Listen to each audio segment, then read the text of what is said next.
Okay, it's 4 o'clock. My name is Dana Knapp, and I'm President and CEO of Arts KC, and I am opening this webinar on behalf of Missouri Arts Safety Alliance.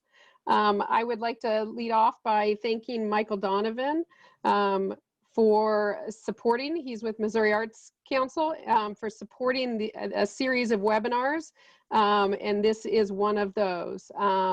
We will be focusing today on, this is really an opportunity for the arts and cultural organizations who have reopened and resumed public programming to share their experiences with their colleagues who are integral to supporting the arts and culture participation. So this is really a key opportunity to really learn from our peers and be able to gain that wisdom and apply to our programming and our support of the visitors as we move ahead.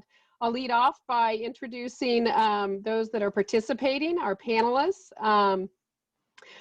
First and foremost, and I'll go by the panelists first and then the subject experts second. First up is Rashida Phillips.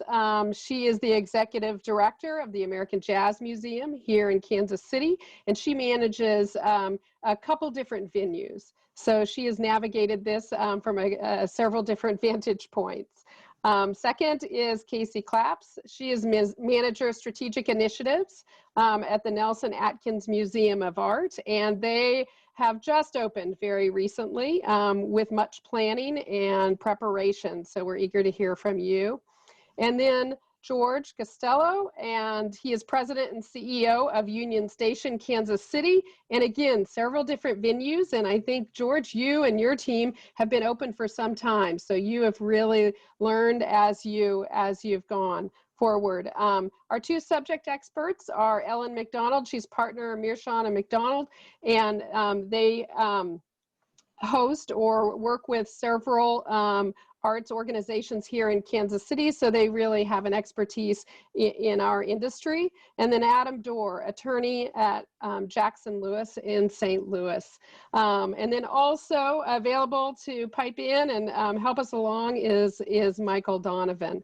As we dive in, we will have 3 segments of questions, and so we'll hear from the panelists for about 30 to 45 minutes, and then we'll open it up to Q&A, question and answers from all of you. So please, as you go along, enter your questions in the chat, and we'll try our best to navigate through those in the last, say, 15 minutes of the webinar. So I'm going to dive right in. First segment, briefly describe the programming that you've chosen to implement upon reopening. How are you able to communicate expectations of participation with your visitors? And how are you navigating the fulfillment of those expectations once the visitors arrive? Rashida, I'll ask you to lead off if you don't mind. Absolutely. So we've been open since about mid-June at this point. It's been a pretty full season.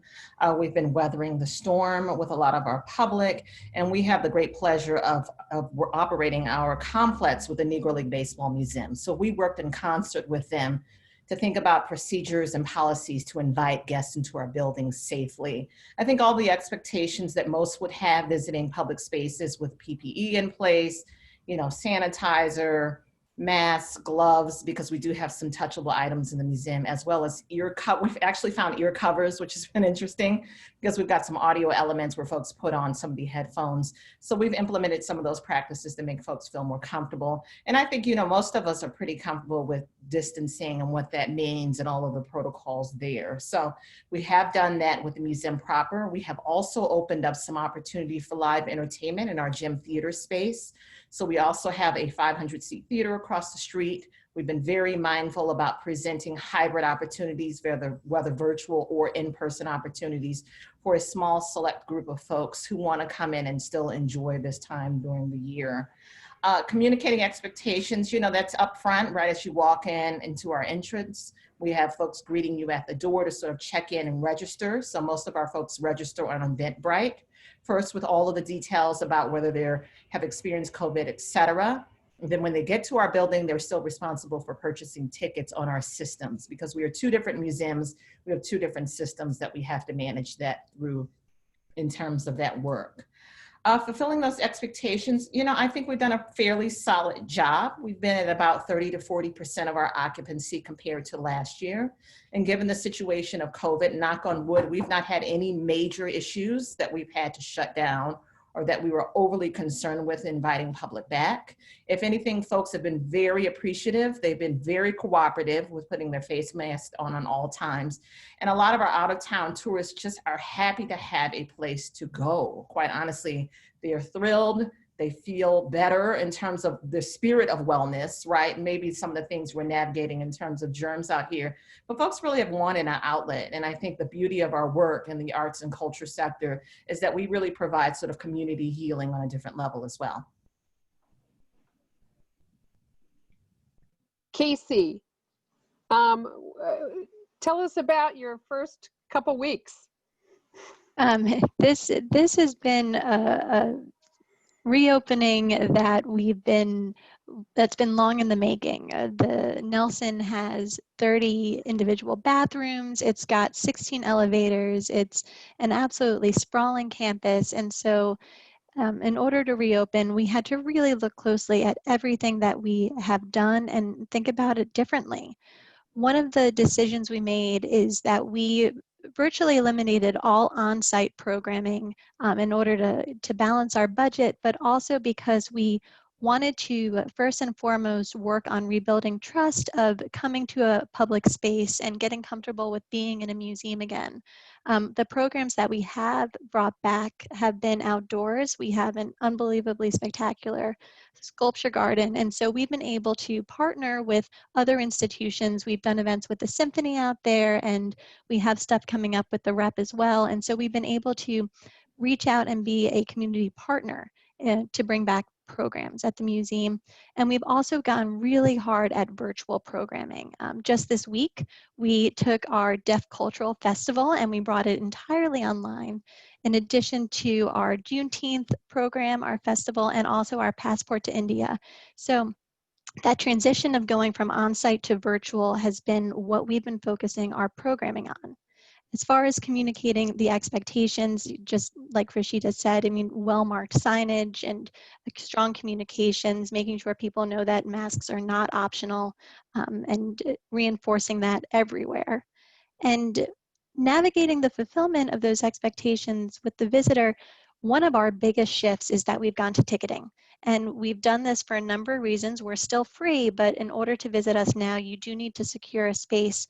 And that's a way to fulfill the expectation that you can feel safe in the museum and you can really relax and enjoy the time there, because you're guaranteed to, we will enforce our capacities in order to give you the breathing room you need to really be in the gallery safely. Thank you, Casey. George, share with us your programming and how you've been able to communicate your expectations. Well, thank you. Union Station is really the visual voice of Kansas City. Mm-hmm. We're an 850,000 square foot complex with nearly 10 attractions. So we have a 90,000 square foot hands-on science center, as well as a 400-seat movie theater, as well as a 150,000 square foot planetarium and a 20,000 square foot touring exhibition space. Add in another 150,000 square feet of office and tenants, add in the election board, 22 elevators, 4 escalators, 90 urinals, and that's our work. So for everybody that hasn't opened, it'll be just fine. For those of you that have opened, you know, it's great when you gain weight the way we have. So out for the worry. But I guess what we have focused on at foremost at the very beginning, we earn 100% of all of our revenues. We are supported not by tax dollars or donations, but by earned income. We were planning on opening a new 14,000 square foot new children's museum. The day it was to open was the day that the mayor closed our city. And then we were closed and all of our revenue disappeared overnight, 100% for 12 weeks. In that 12-week time frame, the team immediately moved to virtual programming and a lot of visual and video presentations to our community. I would do regular Facebook Live experiences with our community, sharing what we were doing. And then at the same time, we started to do a plan of how to reopen. We opened in mid-June. The challenges, and thanks to Casey and Rashida, we developed a group called the KC Cares, which was what I would like to call the United Nations of our cultural community, so we could all be on the same page for everyone to have the same things about mask wearing. During all that time, the world was changing so dramatically. You would select one route and a new law would come out with different numbers and different experiences. So if it was for that, we were able to come up with mask protocol and implement those strategies. We opened our science center and our planetarium on June 17th. We only opened to our member for 1 week. Our primary focus were very simple: protect our associates and our employees, protect our customers, and protect our cash, because we have to earn our income, and make sure that experience all work together. We opened to members for 1 week, mask only. That was before there was a mandated mask experience in Kansas City, and it was really challenging. The minute we opened, the mask rule came from the mayor, and that all stopped. And then we opened to the general public 1 week later. Our science center has 2 shifts, one in the morning, one in the afternoon, deep cleaning and focus on that. And we constantly talk to our customers. We focus every day on surveys with a net promoter score, and we respond to those experiences that our customers are having. Now we've been open for quite some time, and we decided to open up a new touring exhibition. So in 4 weeks, we opened up a dinosaur exhibition, reimagined it, and changed the concept of hands-on to an immersive experience. We've had about 28,000 people through the exhibition, social distancing, all the programming. But on our regular attractions and all of our restaurants, we had planned for a 25 to 30% return to what we experienced last year, and we are now in the high teens, right around 20. And no challenges with our customers feeling safe and secure. We also expected a couple things. One, we expected the first wave were going to be those that are going to be the early adopters and felt safe. We saw them. Then there were those that said, well, if there are other people out, I'll come back. And then there were those that maybe felt unsafe and they have not come back. And no matter what we do, they don't come back. So that's what we've done. I hope I've touched on. You have. Thank you, George. I appreciate it. Ellen, I'm just going to ask you real quickly, as it relates to communicating expectations in your work in Kansas City. I know that some have remained digital, some have reopened. Do you have any kind of consistent words of wisdom or advice that you share with your clients about trying to navigate this and keep them engaged? You're muted. Yeah, sorry. That's okay. Back to what George had said about it's that balancing and mitigating risk, right? So you want to be able to communicate to the community that you're not dark. Income may have dropped precipitously, and most of my clients are basically not bringing any income of any kind right now, any earned revenue, but you're not dark. Things are happening. Digital performances, conversations about reimagining programming, all sorts of things are definitely happening, but then you have to manage the risk. And it's really, honestly, I think about knowing your audience, about knowing who you are, who you want to reach out to. I know for many of my, the organizations I work with, you know, it's the Kaufman Center, it's the Ballet, it's the Opera, it's Kansas City Repertory Theater, some of the larger ones in town. And if you if you know who your audience is, then you have to be able to communicate accordingly. And what I have found in my world right now is we are just now putting our toes in the water with performances. These announcements are happening really this week and for the next week or so, trying to be able to manage their expectations about what you're able to do, but also really, really come to terms with who's going to show up and who's going to pay to want to show up. These are people who are definitely risk adverse. They're in the higher risk category. As much as they want to come, and we hear that consistently, probably all of you people on this call, everybody wants to come, right? But frankly, in my world, with all the people in the organizations I'm working with, for the most part, we're not going to even begin to see normal well after an effective vaccine is well and truly available and out there for everybody. So in my world, we got a longer haul. So it's just about managing those expectations for everybody, board members, donors, everybody. Right, right. It really is that we're in a new normal, at least for a duration. That's very true. Okay. I'm going to transition to the second segment, and Adam, I'm going to come back to you after this second segment as it relates to mitigating risk. The second segment, I want everyone to kind of drill down into their day in, day out, standing at the entrance. And how are you reinforcing successful behavior? I think both of your staff, but also your visitors coming through the door. How have you overcome the challenges or conflicts when expectations are not met? And what risks have you faced when enforcing health and wellness guidelines, such as masks and social distancing? Rashida, if you wouldn't mind leading off yet again, I'd love to hear from you. Well, I think one of the challenges we were facing is we're trying to avoid a backup at our entrance, right? We don't want folks to get frustrated and leave, and trying to figure out the ticketing situation because we prefer to have it online. So we have a QR code right there at the entrance. We really try to get folks to purchase their tickets outside so that they can come indoors. There's sort of a host that greets them as well that can walk them through the process. But we're really trying to get folks clear before they even enter the building into itself. That's been a little challenging, I think, for folks who are not used to sort of that technology and what it entails. Also, people that have to go through that two-step process of their sort of registration for the building pass, which is that COVID information, and purchasing a ticket. Some folks feel it's a little clunky, right?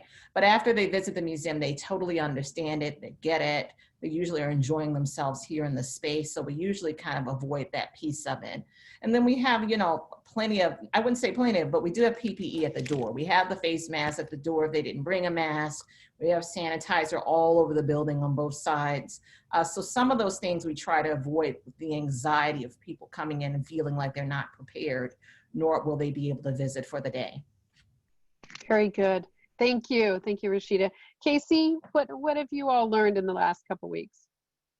So we're seeing about 40% of our average attendance returning right now, and because we've just recently reopened, we're definitely keeping an eye on if it's a honeymoon attendance or if it's something that is here to stay. But we know we're asking our visitors to behave differently when they arrive. We have historically been very porous. So we have a dozen entrances, and we've always allowed people to come and go as they please. So moving to a ticketing system, which is important for contact tracing, it's important for capacities. We know that this is a new experience for the people who consider us one of their most dedicated audiences.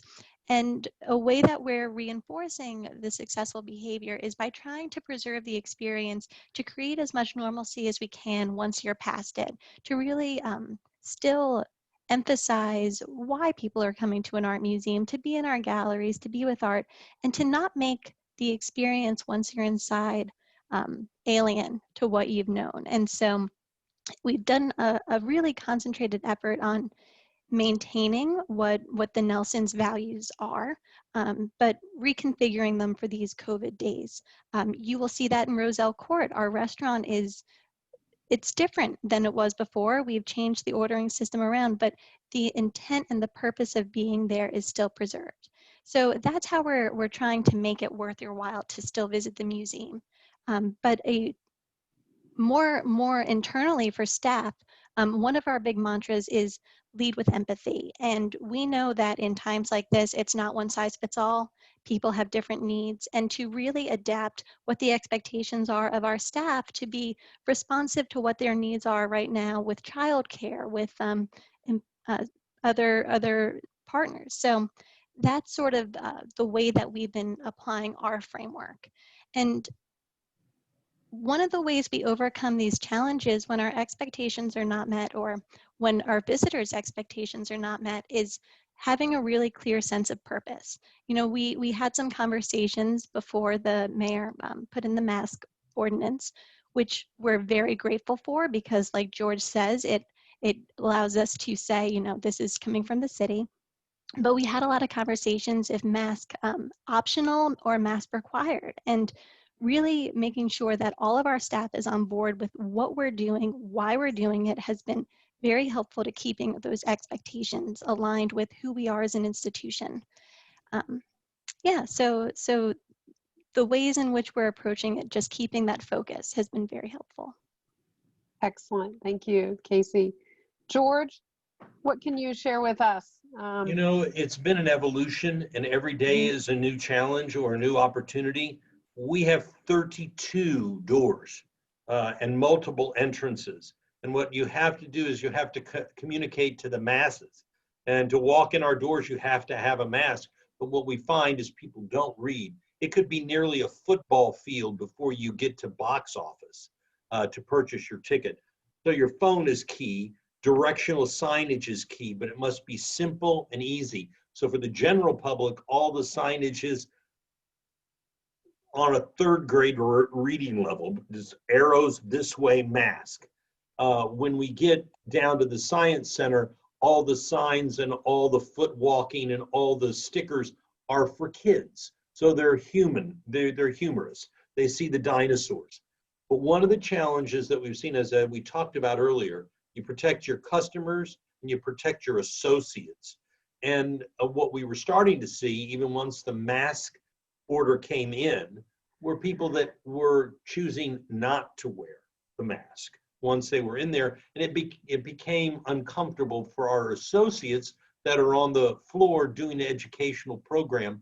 And you can't ask them if they have a issue, because you'll get sued. You can't put a sticker on them to say, I have a medical problem. So our associates, our educators, have no idea if the individual has a medical issue or if they just took it off the minute they came in.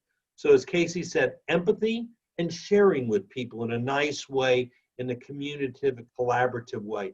That's some of the stuff that we've seen, and how we police our customers starting to talk to each other about, why aren't you wearing a mask? So those are, and we have to teach and educate our educators on how to diffuse that and how to communicate that. And then the same way with our security guards, because we have people walking in our doors and we can't tell if they're going to the post office, if they're going downstairs to vote. So there's a hard way to distinguish who those individuals are. Casey, I think you said the most important part: empathy, compassion, and dialogue. And it's working out, and we've seen that go down and down and down, the conflict associated with that. Either that or COPD has disappeared in the last 2 weeks, because that's what everybody had for every reason under the sun. But they tell you what, and they can't tell you. So I'm being a little facetious, but that was a challenge. George, if you wouldn't mind, just walk through a strategy that your visitor services staff and/or staff utilized when someone didn't comply with the mask order request. What was an approach that your staff used? Well, a lot of times they're educators and they just point to their mask without saying any words and then communicate with them a little bit. It's more challenging with security guards and the general public, that you don't necessarily know if they're just coming in to use the restroom and we don't know what their capabilities are. That becomes much more difficult, and we make it very simple. It's the law. We are following the law, and if we don't follow the law, we are at risk. We can be fined, and that can affect our associates, our organization, and the individual's jobs. And we found that that really worked. We've seen that go down.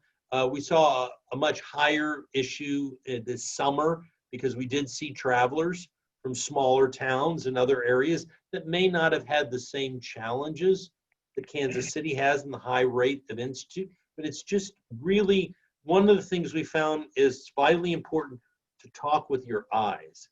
And your eyes can become the window to their soul and the compassion. And we've worked with that. So we have very animated educators. And that is how we try to do it. And we just point out to them, it's the law.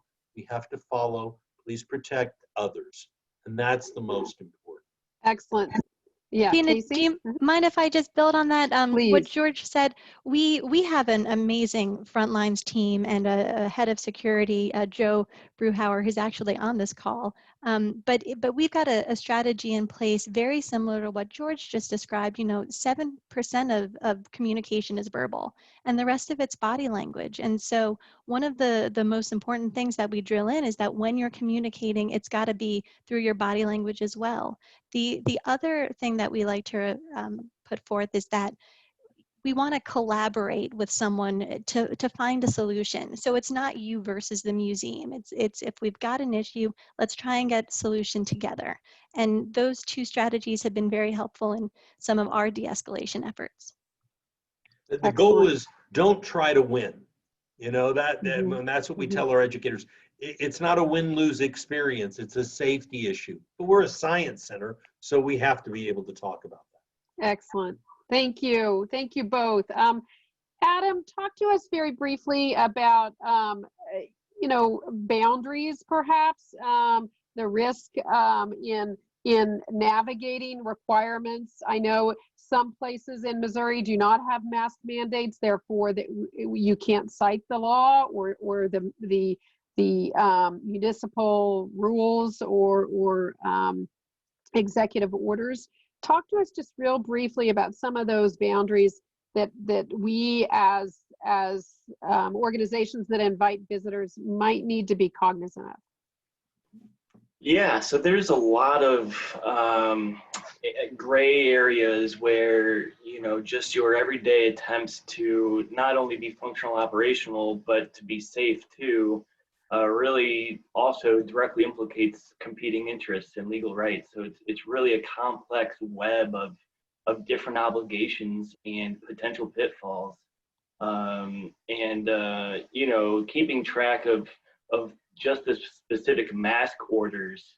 Literally, we have a team at Jackson Lewis tracking that. It's not one person's or even your all's jobs to have to do that. We do need to partner and work together to try to figure out the best strategies, because really we don't have clear legal guidance. We have all kinds of CDC guidelines and OSHA regulations and local and state health administrative guidelines, but none of that has been interpreted in context or applied in context by courts.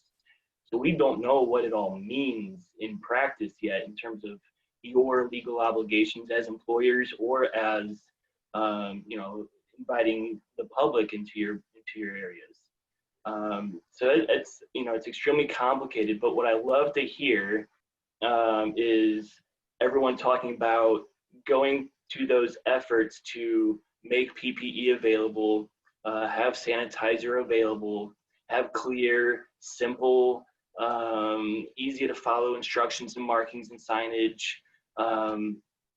Not only is that going to look like reasonable approaches in court, but it's also going to help, like Rashida and Casey were saying, it's going to help your visitors feel safe.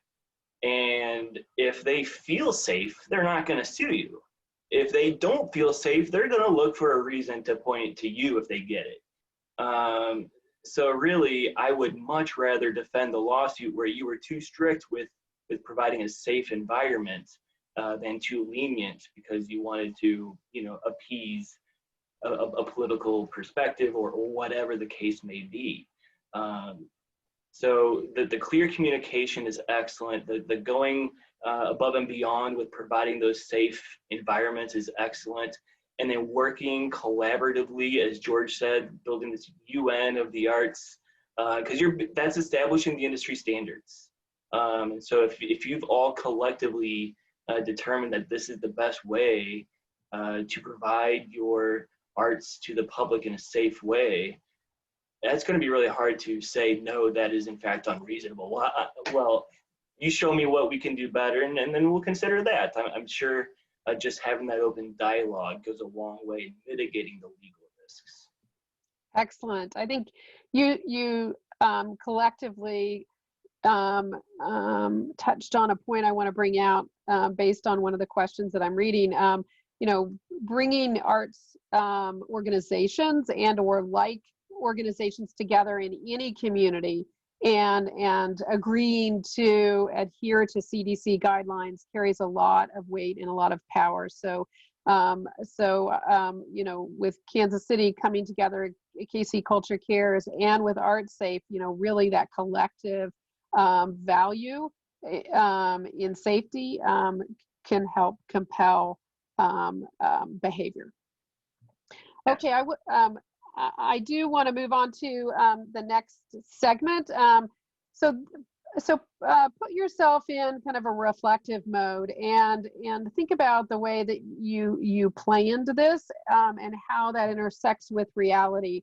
How have your reentry plans held up in the face of implementation? What changes have been made due to the realities of interacting directly with your public and your visitors? What training, if any, did the staff and teams undergo? And then I'm going to ask you all one question at the end after we've concluded this segment. Rashida, lead off if you don't mind again. You know, most of our plans have held water, believe it or not. I mean, where the adjustments have happened have been a little bit with the occupancy, as the city has made those adjustments along the summer. We tend to be a little bit more conservative, so I think we haven't pushed it too far in terms of being comfortable in the building. We have quite a few spaces that people can spread out into, so we just want to make sure that it doesn't get overcrowded in any of those areas.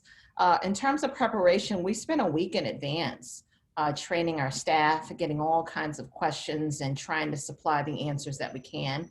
We also had direct contact with the health department here in town, who was able to provide us sort of a webinar conversation and give some assurance, although, you know, there's still so many questions that loom, but certainly give our employees a little bit more of a comfortable feeling knowing that we have a direct line to the health department and that we're staying on top of the numbers and that we understand some of the district implications too. We do know that we're in a predominantly Black neighborhood, right? So the risk is a little bit different here. Sometimes the numbers are a little bit higher here, so we certainly are conscious of that and how we receive folks into the building, making sure that they are cared for well and properly. I think a big missing element that we discovered early on and that I just touched base again with my staff this week is mental wellness, believe it or not. We've done a lot in terms of physical wellness, making sure that the safety implications are in place for guests and staff, but the mental wellness was key. So we spent a decent amount of time, believe it or not, on mental wellness. I mean, how do you even face this daunting situation of being on the front line and interacting with public who you may or may not be afraid to interact with, not to mention just kind of the flare up of society in general. So we circled back this week. We actually had trauma and grief specialists that came in and did some specific work with some of our staff who were really struggling in that department. And I've gotten a lot of feedback from my staff that a lot of supervisors have never provided these services. I mean, we normally have an EAP system that we can provide some of those reach outs to therapists or other sort of help conscientious supports for our staff. But the mental wellness for us has been a golden item that has really kept our staff afloat, comfortable, and able to really feel as if they could mentally face each day. Wow, those are wise words, Rashida. Thank you. I think we can learn a lot from that.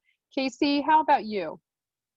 So we've been very fluid in our reentry plans and had to adapt as we've learned more. You know, we had high hopes of going up to capacities of 50% as this, you know, when we were first discussing this back in April or June, but as we got to September, it really didn't feel right to grow our numbers when we are looking around and seeing cases in Kansas City at the highest they've been.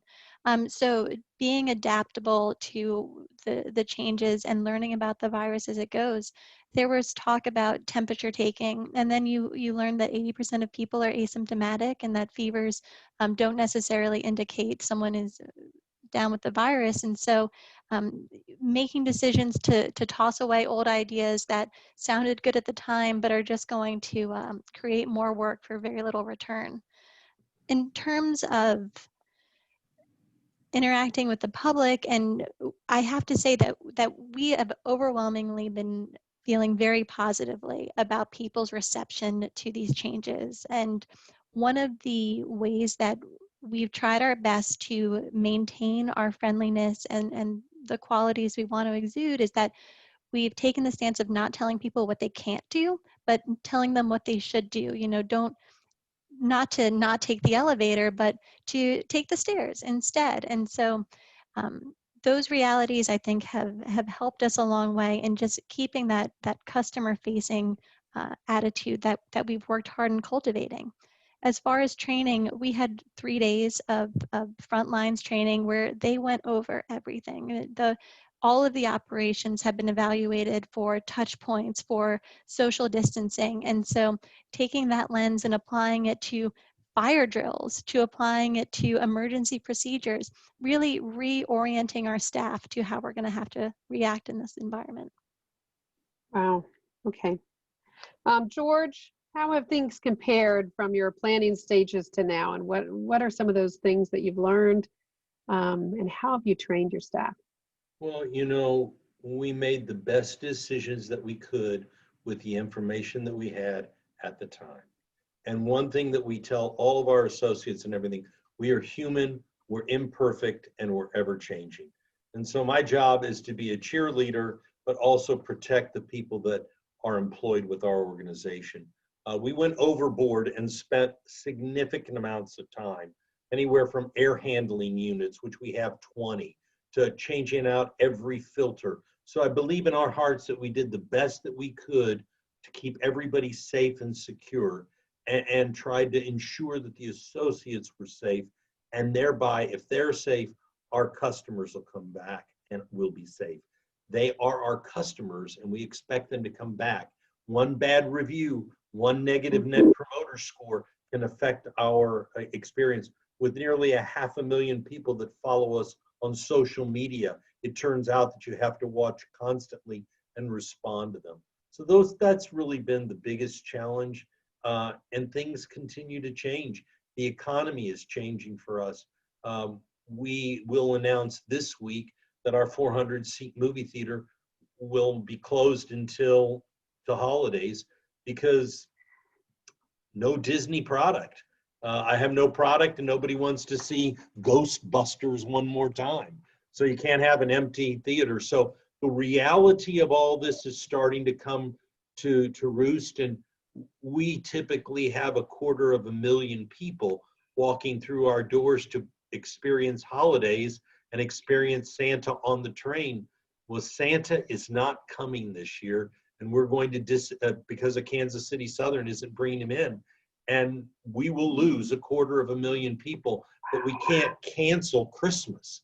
I'm already getting kids calling and saying, is Santa going to be there? So now we have to reimagine social distancing, an immersive experience so that Santa can come to Kansas City. So that's what we're dealing with now. It's not about masks. It's about creating memories for families that have had it for years and years. These kids may not have that memory with their parents or their kids. So that's what's really starting to affect our psyche here, is the sheer responsibility of creating memories that we're not creating. So Ellen, spend a little time with us about how you're helping organizations in the Kansas City area navigate that. the constraints of COVID, but the expectations of our community and the visitors of the organizations and the institutions that see them through the summer, then the fall, and now the holidays. How do you navigate that from a marketing, communications, and public relations standpoint? Well, I'm not going to lie. My mantra since March 13th has been give grace, give grace, give grace, right? Because every day you just don't really know, as George said, you just don't know. So I'm not going to lie. I have said this recently to executive leadership of a very large arts organization that my professional goal here before I retire is that this person never stands in front of a camera and explains why someone got a positive case of COVID from one of our events. I never want to have to work on messaging and prep for that kind of an interview. It terrifies me. It keeps me up at night. And I know I see George and I in your head. Nobody wants that. All of you panelists, nobody wants to be in that situation. You can't recover from it. You can't. You're You exactly cannot recover from it. You cannot. You No. cannot. All the HIPAA filters and the hand sanitizer, so and so I professionally am in a very interesting place because my world for a number of years has been to remove barriers, to improve access. Let's tell the stories, the amazing things that are happening in this lovely town. And now I am very cautious and careful and very conservative about our approaches.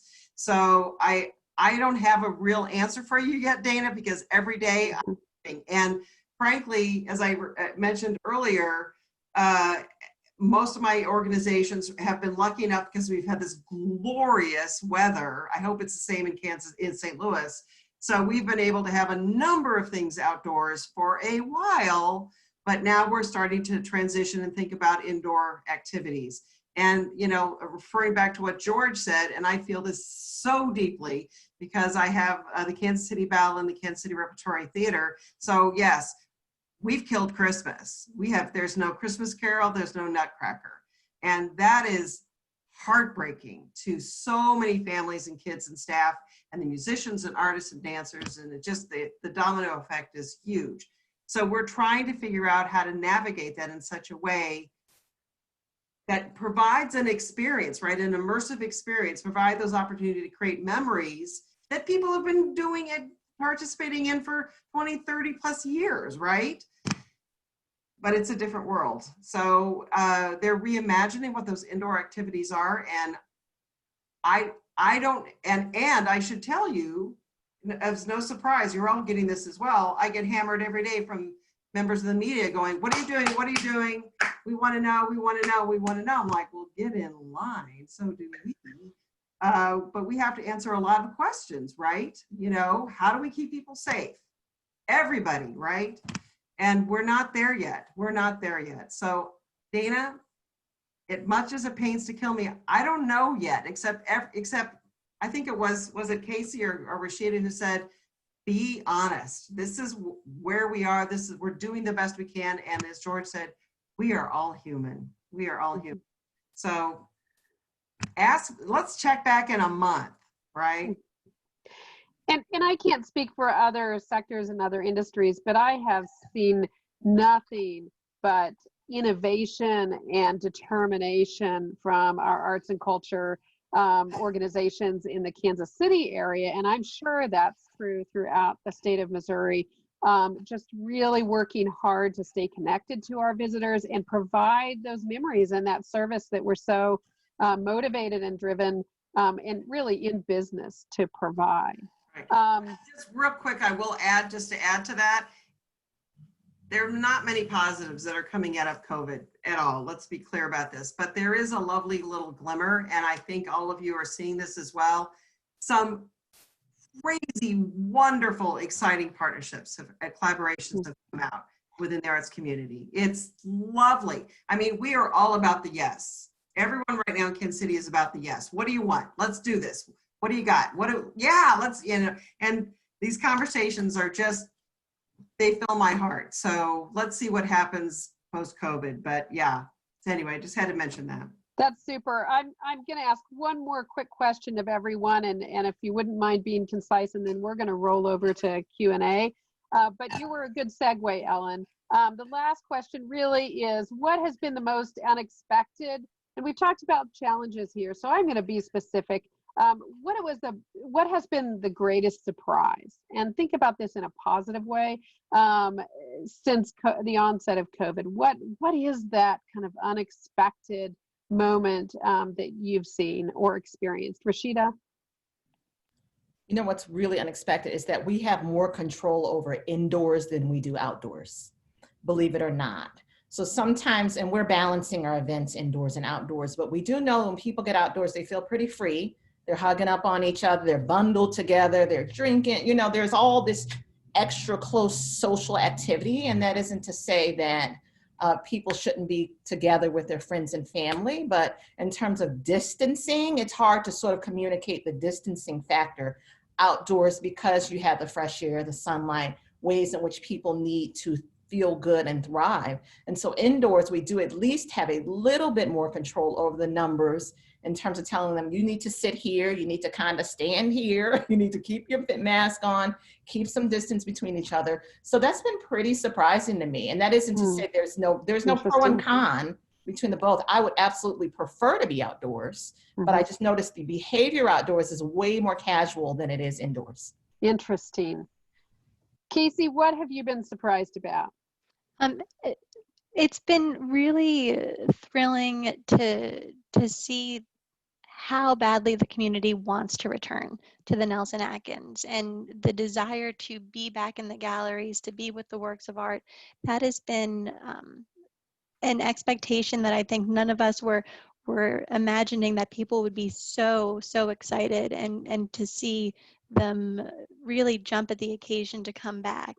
And then internally, like Ellen was saying, this has forced us to sort of really look deep at the resources we do have, the objects that we do have, the talent that we do have, and it's taken away possibly, you know, some of the more glamorous stuff, the featured exhibitions that we love, but it's given us the opportunity to get back to the basics. Excellent, thank you. George, what has been a revelation or a surprise for you?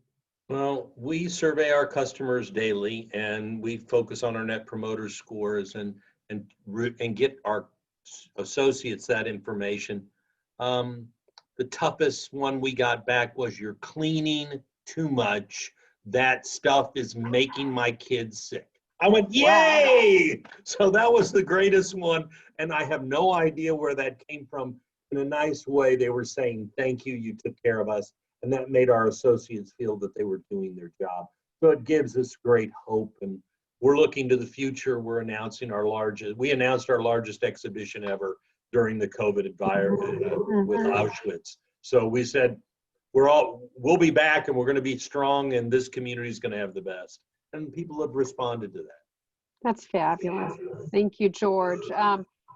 So I would like to transition to Q&A. I have two here that we can touch on, actually three. So the first one has to do with ADA compliance. And Sarah Holt has asked, they've become aware of the ADA requirements for people to, you know, basically accommodate those with differences. And that includes masks. And many retail organizations handle that through delivery and curbside pickup.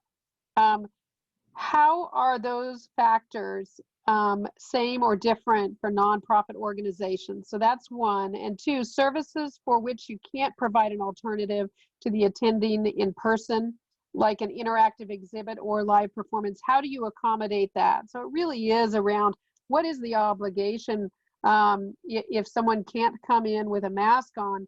What are some of those parameters or boundaries, and what are organizations and businesses obligated to do? Well, I suppose that question's for me. Yes, Adam, thank you. Well, those are excellent questions that, you know, we're all kind of having to grapple with. We don't have hundreds of years of real good court decisions and guidance to guide us on that. And until we do have court decisions, we don't know what's going to be legal and illegal with respect to accommodating members of the public or employees for that matter.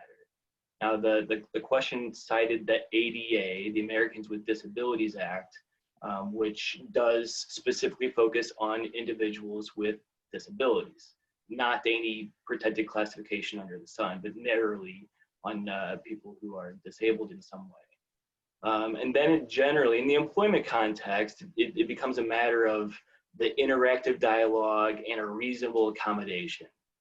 We can fathom and talk about a lot of context where there is or is not an accommodation that can be reasonably provided. Now, the law uses a lot of squishy words like reasonable, and that's just going to be based on the expense it would take to implement, whether it's readily available, whether you've done it in the past, those kinds of things. Now, it may be true that the building or the premises do not comply with basic access requirements, and that's a different question. But in the context of COVID, there's not really that much in terms of, well, I've got this exhibit outside. Do I have to bring it outside to somebody who can't come in with a mask? No. You know, that's just, at least I haven't seen that be suggested as required. So, you know, I can't give a clear yes, no, what is or is not the boundary there, but it's one of reasonableness. And everybody so far has been, I believe, above and beyond what looks reasonable to me in this context. And the more collaboration you all have as an industry, the more you'll be able to resolve those for the courts.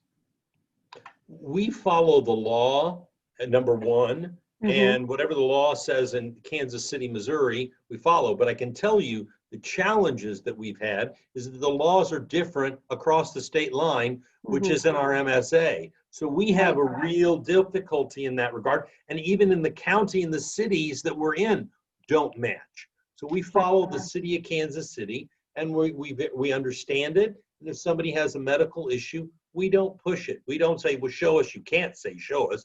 You just say, we understand and appreciate.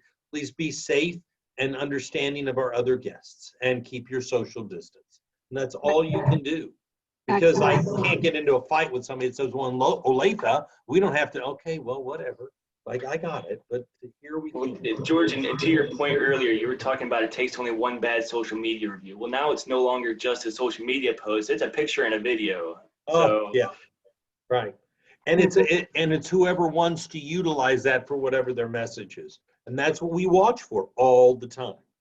Yeah, so taking those sensible approaches, doing what you can to accommodate when you can, that's all going to be, you know, the best you can with the information you have. That's the best guidance.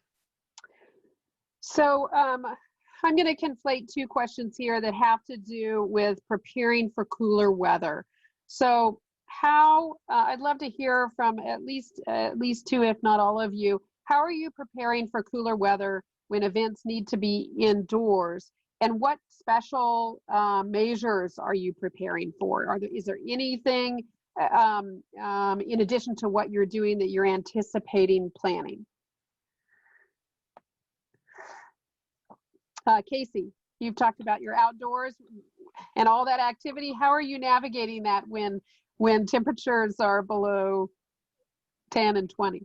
Yeah, so in order to stay afloat this fiscal year, we zeroed out all of our programming budgeting. And so we have nothing currently scheduled for indoors, and we're putting all of our firepower behind virtual right now. So for us, we're not ready to bite off indoor programming during this winter, but really taking the time to, again, refocus on what it is that we do best, our exhibitions, our rotations, and what we can offer virtually to our audiences. Just touching back briefly with the accessibility, this has offered us an opportunity to look a little more deeply on how we engage virtually and to come up with some brand standards like closed captioning during programs. And so using the opportunities at hand to advance what we can when we can. Anyone else? Rashida, George? I'll jump in very briefly. We are reimagining Christmas and the holidays. We're fortunate enough to have 95-foot ceilings, so you are outside. So we will be pushing that, and we'll be pushing our ability to make sure that we can keep our restaurants that are small business entrepreneurs in business and creating that way. But that's what we're going to be doing, and we'll be taking you on a journey through the holidays, and we're going to charge for it because we have to, because it cost us about $80,000 just for Christmas tree ornaments. And so we're trying to figure out how to replace that. And it gets down to crazy. We can't even put 2 individuals in the boom in order to put Christmas ornaments on the Christmas tree. So we don't know what to do about that. You can't put 2 people in a bucket and go up 95 feet and decorate a 50-foot Christmas tree. So that's what we're doing, and we're going to roll with it. And we'll past has shown us that if you're focused and you have a plan, it always works out and you'll be fine. Very good. I have 2 more questions that I want to hit on, and then we're going to have to wrap up. One is very tactical, and that is, are you using any specialized cleaning equipment? Have you found products that work and don't work? And we'll hit this one very quickly, so anyone can respond to that if you have any specific recommendations. We found that making a switch from liquid sanitizer to gel sanitizer has been a much better decision for the museum. There was some incidental damage that was occurring with liquid that we just caught, luckily. Very good. We're using an electrostatic sprayer that is through Clorox, and then not only the hand sanitizers, but we then go and sanitize all, of course, a hands-on science museum with that sprayer every day at noon in the morning and at noon, and then at closing, so that it has 30 minutes to dry. We found that to be pretty beneficial to us. Very good. Rashida, any words of wisdom there? Yeah, we're looking at the sprayer too, as George mentioned. I mean, we've been wiping down like crazy. I don't know the exact chemicals, but they are, up there in grade. So certainly we have cleaning throughout the day from our cleaning staff, but with our 500-seat theater, we're going to look into the sprayer to make it more convenient and get kind of up on the trend in terms of keeping things sanitized properly. Wonderful. Well, we have one last question and or comment rather, I guess both. Brenda Moore, she's shared with us that they've lost one of their violinists due to complications from COVID. And she's asking, how do I let other musicians know they will be safe as possible, as some are already voicing fear? We are all very sad right now. I don't know, maybe Adam, touch on the legalities of that kind of notification, and then anyone else kind of weigh in. I know, Rashida, you talked about wellness and mental health. Maybe weigh in if you faced any of this kind of fear within your own staff and your own organization. So Adam, what are some of those requirements? Yeah, well, I mean, aside from legal requirements, people like to cite the HIPAA or ADA or things like that. I mean, unless you're really a health organization, you're not really tracking HIPAA documents. But as a matter of best practices, you just don't want to be spreading any employees or anybody else's private, sensitive medical information to anybody that doesn't have a need-to-know basis. And even then, the names shouldn't be used. Just, somebody in the area may have had COVID, you please quarantine until you've been tested, something like that. And I'm sure Ellen's had plenty of opportunity to craft these kinds of messages Right. and plans, because it is a delicate situation, and depending on the specific context, the wordings can be very, very different. Ellen, do you have any words of wisdom there? And a good lawyer. I mean, I am tied at the hip with lawyers for everyone. Everything I write has to be vetted. Mm-hmm. Very good. And until they're comfortable. No, just what Adam said. Just Okay. We have a daily health form that you have Excellent. to fill out, and it's on your phone and it's on everybody's Outlook calendar. It pops up at 8 o'clock in the morning and you have to fill it out, so it helps us trace the associates. When your boots on the ground every day, that's one issue. Internally, support staff up here, we're on one, off 1 week, we're on 1 week, and we have had associates that have had COVID, and they had it when they were off. They fill out the form, we were able to protect. So the compassion is the most important during the time frame, Right. and finding them places that they can get tested if they feel uncomfortable. Right. And we have a whole list of that. Rashida, would you talk to Brenda and to the rest of us about how you have really embraced the mental wellness and really prioritizing health and wellness within your staff? How do you approach that? You know, you can't possibly have that expertise level, right? I got to a point here that I certainly am going around and having one-on-one conversations and supporting my staff daily with an open door policy as well. But there comes a point that you have to turn it over to the medical professionals. So I say reach out to medical professionals, reach out to those community health folks who are sometimes, you know, willing to come in. We've got Truman Health Center, who is a great partner of ours. They did not hesitate to come in and help us work through the scenarios. They might not have the answers, but hearing it from them, I think just feels a little more secure for folks. So don't try to face it on your own. Please call in folks who are helping, who are in that health industry. Casey, any thoughts there? And then I'll hand it over to Michael.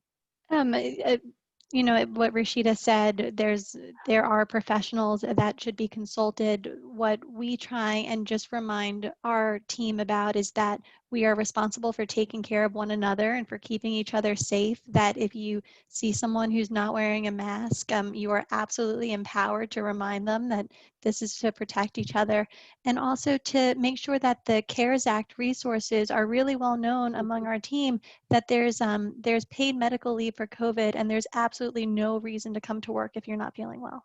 Right, very good, thank you. I think those are fabulous. Adam and Ellen, as our subject experts, do you have any last thoughts or comments you'd like to share overall? Okay. Keep the open Thank you. dialogue, you know, keep that collaborative approach. I think that's excellent. Just do your best. That's all I can say. Thank you both. Okay, well, we are looking at 5:02. We've run over just a bit. First and foremost, I want to thank Adam, Ellen, George, Casey, and Rashida for sharing your wisdom, your challenges, everything you've learned. This is a dynamic time, and I certainly and we certainly appreciate your willingness to share that today. We are here in large part due to Michael Donovan and his leadership. And so I'm going to hand the wrap up over to Michael, so you can share with us, first and foremost, a program that you have at our disposal, plus the next tidbit about the next webinar. So thank you all. Thanks, Dana. This was a great webinar. We talked a little bit about communication today, and the next webinar is on PR and communications during COVID in 2 weeks from today, Wednesday, October 14th at 4 p.m. We'll send you a reminder for that, and also the link to the recording and transcript for this webinar, along with the previous webinars this Friday. And if you haven't already joined the over 40 arts organizations that are state Missouri ArtSafe certified statewide, find out how at MissouriArtSafe.org. And finally, you'll leave the webinar, you'll be invited to share your feedback in a brief survey. Your comments help us continue to improve the webinars and identify new topics to cover. Thank you for joining us today. Stay safe and be well.